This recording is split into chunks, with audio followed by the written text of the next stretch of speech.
जय बोलो देवादिदेव 1008 श्री भगवान महावीर स्वामी की जय जय जय। अहिंसा परमो धर्म की जय जय जय। परम पूज आचार्य गुरुवर श्री विद्यासागर जी महाराज की जय जय जय। परम पूज महामना मुनिराज प्रमाण सागर जी महाराज की। गृहस्थ जीवन को सफल और सार्थक बनाने वाले सूत्रों में आचार्य कुंद हमें 5 अनुव्रतों को अंगीकार करने की प्रेरणा देते हैं। थूले तस्काय बहे, थूले मोशे अदत्त थूलेय, परिहारो पर महिला, परिग्रहारंभ परिमानम। इन 5 अनुव्रतों की चर्चा के क्रम में हमने अहिंसानुव्रत, सत्यानुव्रत, आचर्यानुव्रत और ब्रह्मचर्यानुव्रत पर चर्चा की। आज बात है 5वें अनुव्रत की, जिसे आचार्य कुंद ने परिग्रहारंभ परिमाणम के रूप में उल्लिखित किया है। परिग्रह और आरंभ का परिमाण मनुष्य के जीवन में सबसे ज़्यादा अगर आसक्ति होती है तो धन पैसे से होती है। विषयों की आसक्ति से भी प्रगाढ़ आसक्ति धन की आसक्ति दिखती है, क्योंकि विषयों की आसक्ति एक उम्र के बाद मंद हो जाती है और एक उम्र में ही प्रकट होती। खासकर वासना की आसक्ति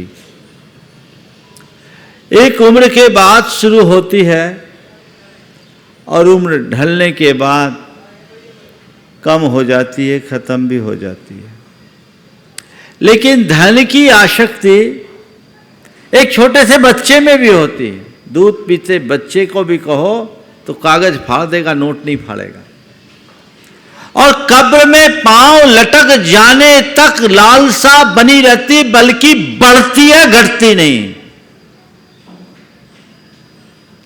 आचार्य कुंद कहते हैं जीवन को सुखी बनाना है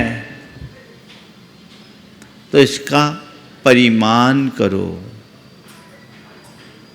आज कुछ सवाल आपसे करता हूं। आप लोग पैसा कमाते हो कि नहीं कमाते हो? किस लिए कमाते हो?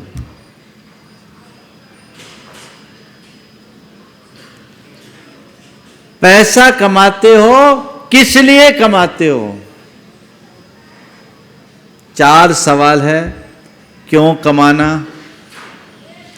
कितना कमाना, कैसे कमाना और कब तक कमाना। पहला सवाल, क्यों कमा रहे हो? कमाते रहे हो ना, किस लिए? बोलो मनीष। हाँ, परिवार के लिए।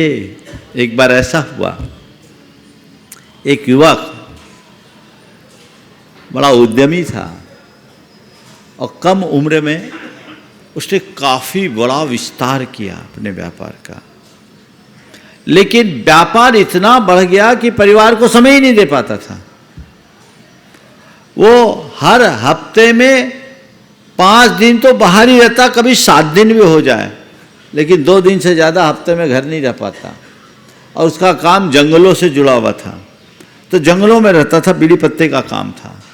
जंगलों में जुड़ा रहता, महीनों जब बीड़ी पत्ते का सीजन आता तो जंगलों में भी रहना पड़ता। और वो ऐसा बहुधंधी कि कोई भी काम बोल दो तो बढ़ जाए, पैसा बहुत कमाए। एक दिन उसकी धर्मपत्नी ने उसके सामने मुझसे कहा, महाराज जी इनको कुछ समझाइए, ये बस पागल ही बने होते हैं। मैंने उसकी तरफ देखा तो बोला, महाराज जी मैं कुछ नहीं, बस इन्हीं लोगों के लिए करता हूँ। जैसा अभी कहा, परिवार के लिए कमाते हैं। हाँ, मैं कुछ नहीं, मैं तो बस इनके लिए कमा रहा हूँ। तो उसकी पत्नी ने छूटते ही कहा, महाराज हमें इनका पैसा नहीं चाहिए, हमें हमारा पति चाहिए।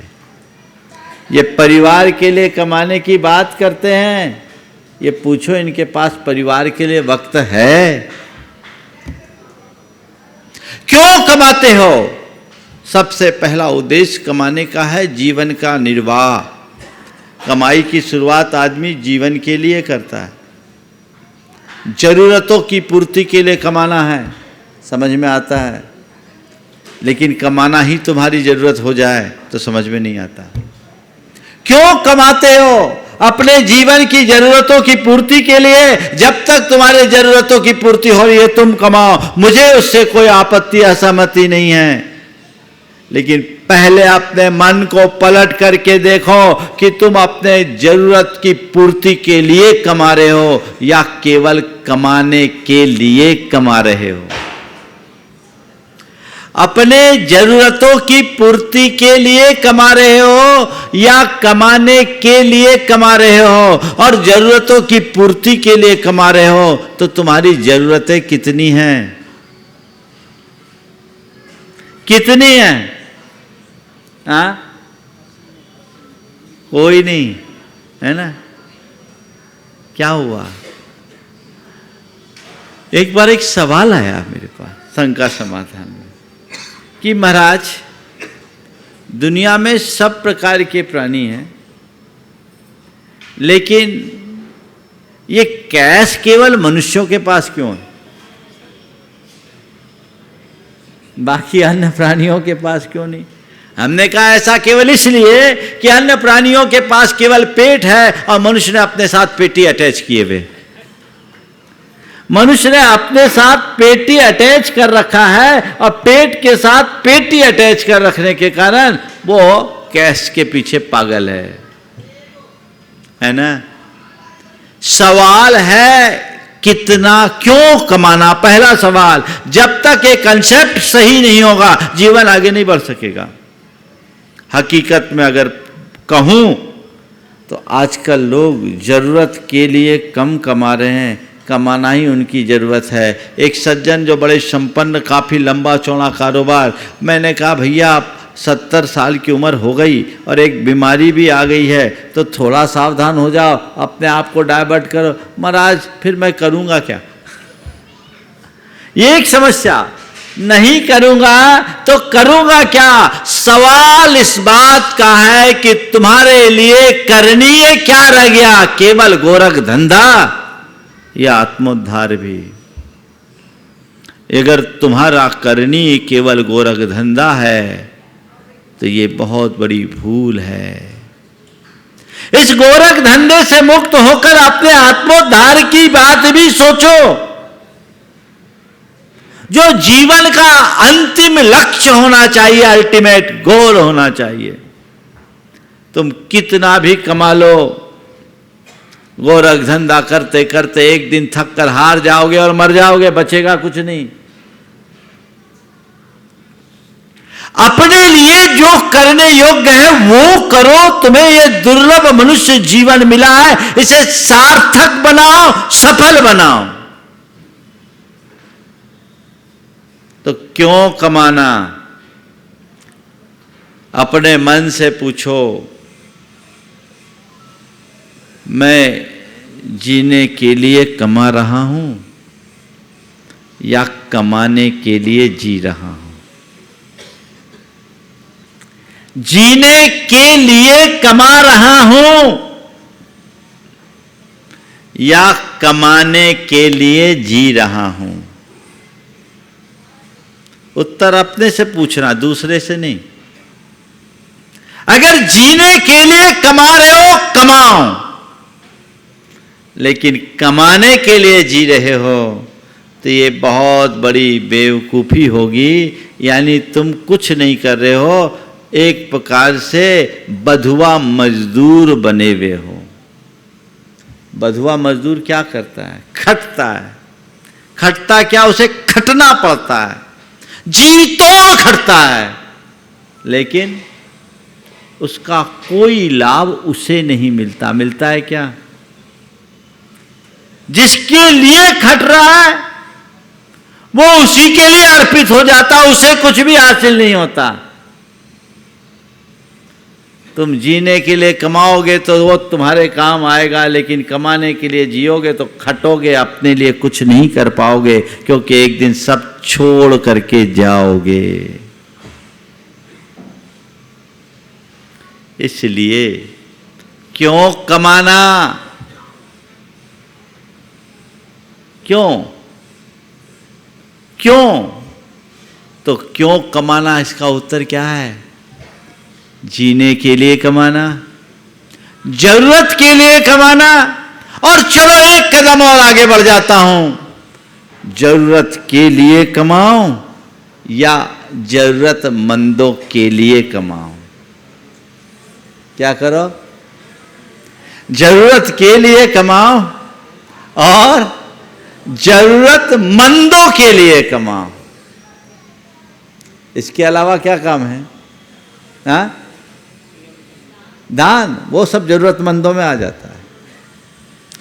जरूरत के लिए कमाओ या जरूरतमंदों के लिए कमाओ, इसके अलावा कमाने का कोई उद्देश्य नहीं है। और मैं एक बात कहता हूं, जरूरत के लिए कमाने में कदाचित पाप होगा, पर जरूरतमंदों के लिए कमाओगे तो केवल पुण्य होगा, क्योंकि उसमें तुम्हारा दान होगा, योगदान होगा। तो जरूरत के लिए कमाना पाप है, जरूरतमंदों के लिए कमाना पुण्य है। तुम किसके लिए कर रहे हो? महाराज, ना मैं जरूरत के लिए कर रहा हूं, ना जरूरतमंदों के लिए कर रहा हूं, मैं तो केवल कमाने के लिए कमा रहा हूं। तो उसको क्या कहेंगे हम? जो जरूरत के लिए कमाए वो उसकी व्यवस्था है, जो जरूरतमंदों के लिए कमाए ये उसकी उदारता है, और जो केवल कमाने के लिए कमाए ये उसकी मूर्खता है। तुम किस स्थिति में जी रहे हो? तुम विवश हो, उदार हो या मूर्ख, तय तुम्हें करना है। बात थोड़ी चुभ सी रही होगी। एक दिन एक ने कहा, महाराज आपके सारे प्रवचन बहुत अच्छे लगते हैं, आपके सारे प्रवचन बहुत अच्छे लगते हैं, लेकिन जिस दिन आप पैसों के बारे में बोलते हैं ना, तो थोड़ा खलबली मचने लगती कि आज तो क्या होगा। ये क्या है? ये तुम्हारी प्रगाढ़ लालसा की अभिव्यक्ति है। तो पहला सवाल, क्यों कमाना? ये आपको खुद में निश्चित करना है। चलिए, जरूरत के लिए कमाएं, परिवार के लिए कमाएं, ठीक है। कितना कमाना? कितना?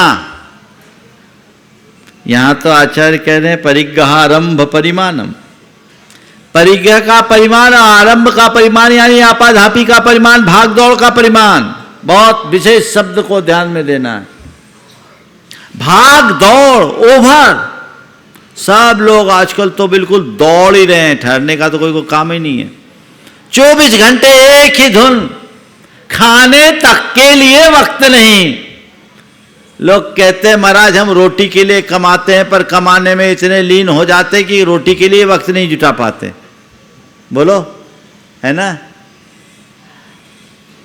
रोटी के लिए कमाना समझदारी है, समझ में आता है, लेकिन कमाने में इतना मगन हो जाना कि रोटी खाने का ही वक्त ना मिले तो क्या काम? हा? मैंने सुना घनश्याम दास बिड़ला ने, उनके परिवार में एक व्यवस्था बना रखी थी कि परिवार के सभी सदस्य एक साथ भोजन किया करते थे। उनके ही परिवार के संभवतः आदित्य बिड़ला 2-4 दिन शाम के भोजन में उपलब्ध नहीं हो पाए। उनसे पूछा गया, क्या बात है, आज 3 दिन से तुम भोजन में नहीं आ पा रहे हो समय पर, क्या वजह है? 3 दिन से तुम भोजन में क्यों नहीं आ पा रहे हो? उसने कहा काम ज़्यादा है इसलिए नहीं आ पा रहा हूं।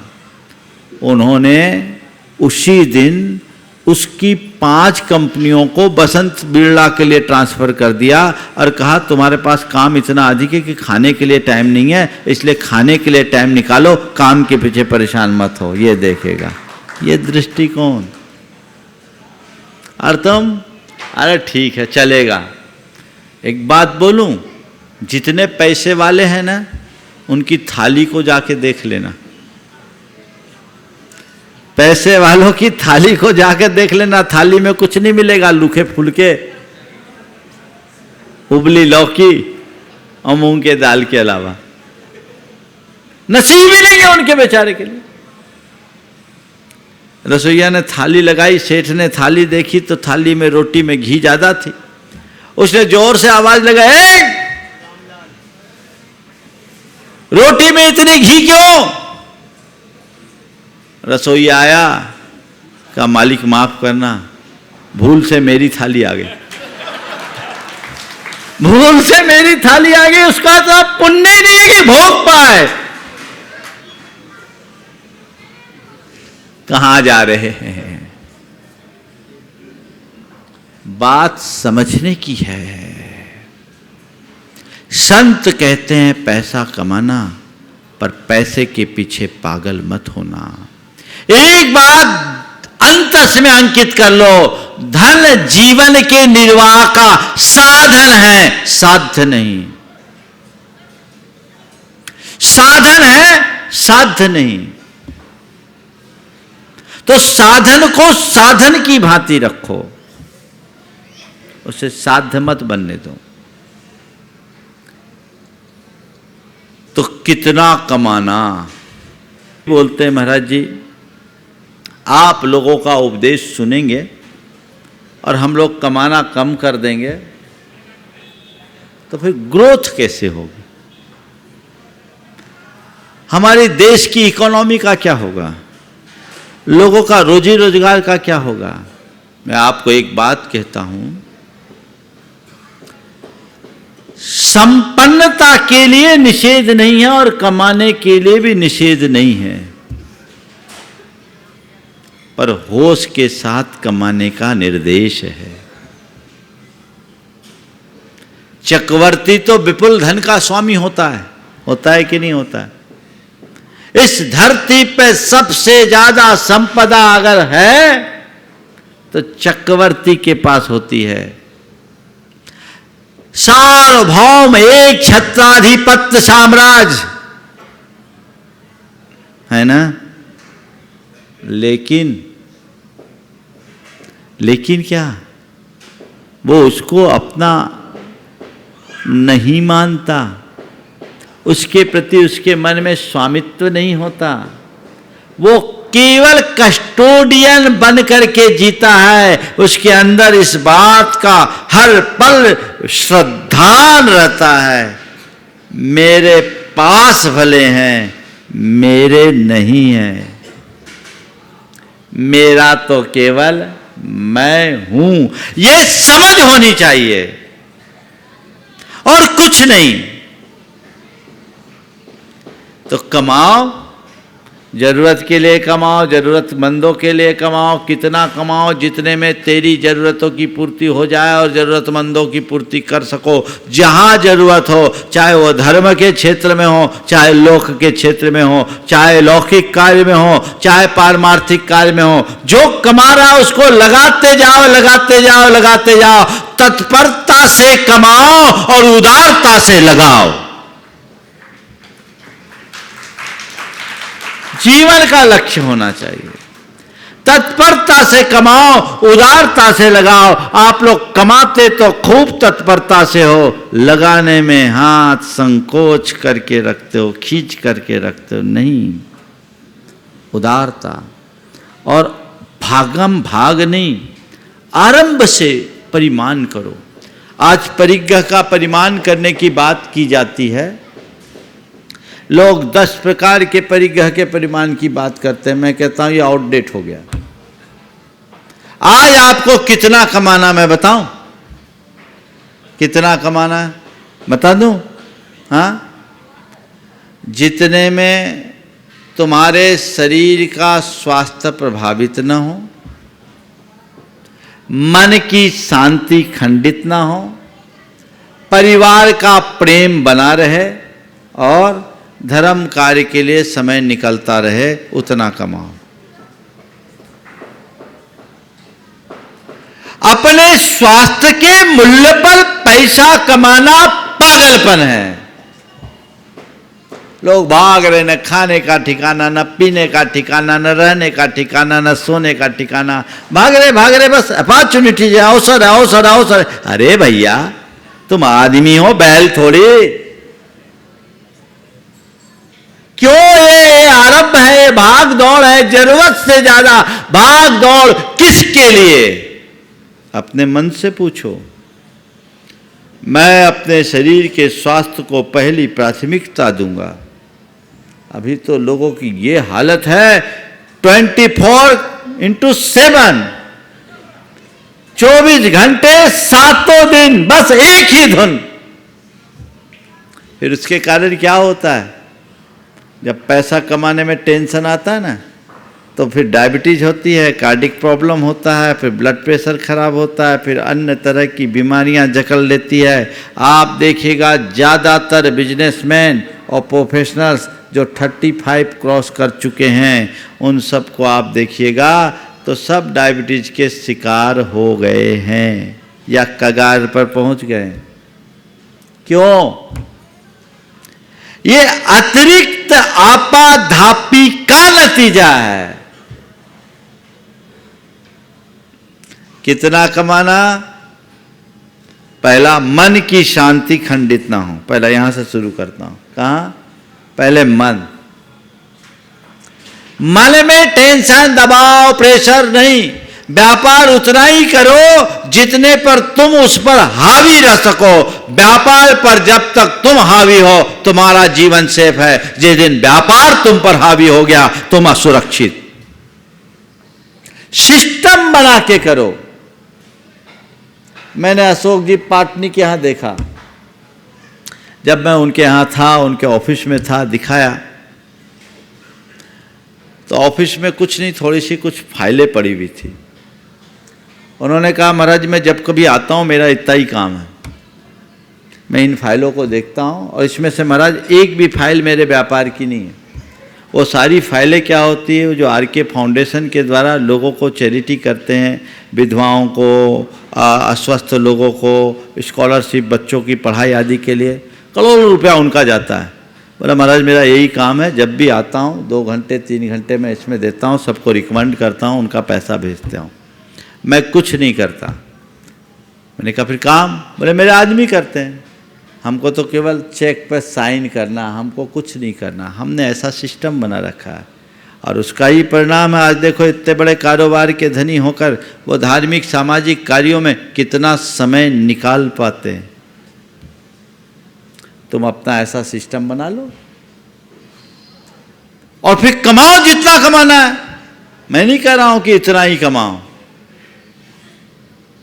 समझ रहे हैं ना? आज के संदर्भ में परिज्ञा के परिमाण का मैं एक नया रूप बता रहा हूं, जितने में मन की शांति खंडित न हो, दिमाग पर प्रेशर नहीं होना चाहिए, पैसा नहीं कमाना है, व्यापार पर राज करना है। इसे अपना उसूल बनाओ, सिस्टम बना के चलो। और आजकल तो सब कुछ इसी सिस्टम से चलता है। जो मैनेजमेंट के जानकार लोग हैं, वे सलाह भी देते हैं कि अगर आपको अपनी कंपनी की ग्रोथ बढ़ानी है तो भाग दौड़ कम करो। सन 2010 में इंडिया टुडे में भारत के अप्रैल का अंक था और उसके पत्रिका में भारत के 100 रसूखदार लोगों के नाम थे। उसमें से 2 जैन बंधुओं का नाम था, Vineet Jain, Sameer Jain, times of India group से, बेनेट कोलमैन ग्रुप से। उन दोनों का नाम क्यों दिया गया? भारत के 100 रसूखदार लोगों में उन दोनों का नाम क्यों दिया गया, मैं आप सबको बताना चाहूँगा कि उन लोगों ने अपने कारोबार में खुद को केवल नीतिगत मामलों तक सीमित रखा और 20 सीईओ अपनी कंपनी में रखे। 20 सीईओ अपनी कंपनी में रखे और खुद को नीतिगत मामलों तक सीमित कर लिया और अपने बिजनेस में 300% की ग्रोथ दी। ये मैनेजमेंट है। हम टेंशन क्यों लें? लेकिन जब आसक्ति होती है तो लोग गड़बड़ करते हैं। चवन्नी खोजने के लिए अठन्नी का तेल जला देते है ना। हाँ, चवन्नी खोजने के लिए अठन्नी का तेल जला देते हैं। लोग चवन्नी खोजने के लिए अठन्नी का तेल जलाते हैं और मैं चवन्नी का काम अठन्नी में कराकर रुपया बचाने की कला सिखाता हूं। है मेरे पास टेक्निक। चवन्नी का काम अठन्नी में कराकर रुपया बचाने की कला सिखाऊंगा।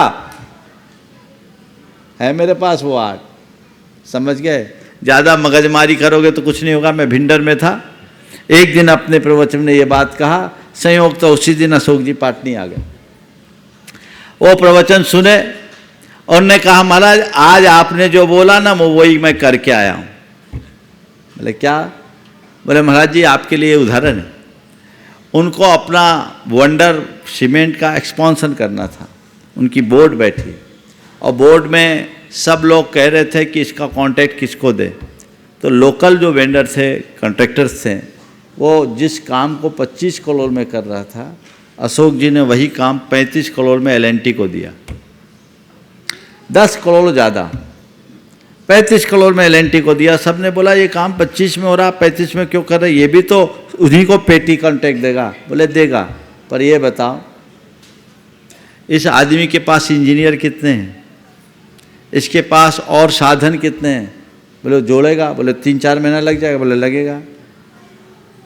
हमारा काम लेट होगा। बोले हाँ। बोले L&T के पास? बोले ये सब चीज़ें हैं।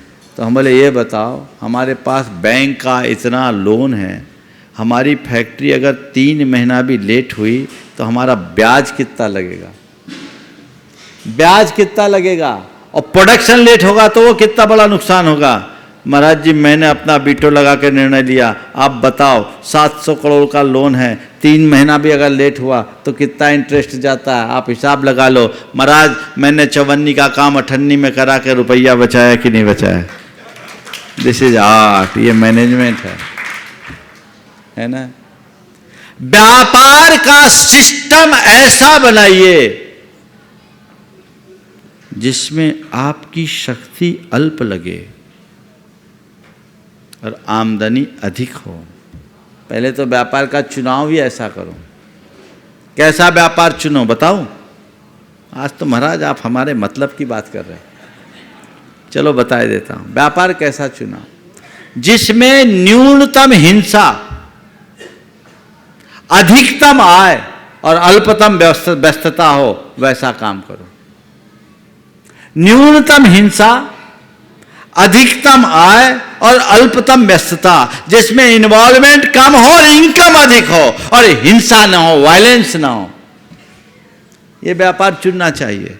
तो अपना सिस्टम बनाओ, उस हिसाब से कमाओ। कितना कमाना? जितने में मन की शांति खंडित ना हो। फिर शरीर में, दिमाग में टेंशन नहीं तो शरीर भी स्वस्थ रहेगा। ज़्यादातर बीमारियां तो टेंशन जन्य है, तो शरीर का स्वास्थ्य प्रभावित ना हो। फिर परिवार का प्रेम मेंटेन होना चाहिए। आजकल पैसों के पीछे तो परिवार का प्रेम ही नष्ट हो जाता है। औरों को तो जाने दो, आजकल लोग पैसों, प्रेम कब बनता है? जब आप एक दूसरे के साथ समय दो, साथ दो। अब तो पति पत्नी एक दूसरे को टाइम नहीं दे पाते। अक्सर पत्नियों को इसी बात की शिकायत होती कि हमारे साहब को टाइम ही नहीं है। पति अक्सर बहुत बड़ा व्यापारी था, उद्यमी था, लेट आता था। एक दिन रात के 12 बजे आया, बोला जल्दी खाना परस। पत्नी कही ये कोई टाइम है 12 बजे रात में आने का? रोज रोज आप ऐसा करते? अरे पूछ मत, मुझे मरने की फुर्सत नहीं, मैं बहुत बिजी हूँ। पूछ मत, मुझे मरने की फुर्सत नहीं, मैं बहुत बहुत बहुत बहुत बिजी हूँ। पत्नी रोज के इस डायलॉग को सुनकर झल्ला पड़ी। बोले ठीक है, मरना है तो थोड़ा देर से मरना, मरना है तो थोड़ा देर से मरना। मैं भी अभी बहुत बिजी हूँ, मुझे रोने की फुर्सत नहीं, मुझे अभी रोने की फुर्सत नहीं। अरे तुम्हारे पास समय नहीं हो, खुद के लिए समय नहीं, परिवार के लिए समय नहीं, तो फिर तुम्हारी इस मगजमारी का अर्थ क्या है? लगाम लगाओ। मन की शांति खंडित होने लगे, व्यापार में ब्रेक लगाओ। शरीर का स्वास्थ्य अगर प्रभावित होने लगे, व्यापार में रोक लगाओ, और परिवार का प्रेम प्रभावित होने लगे तो विराम लो।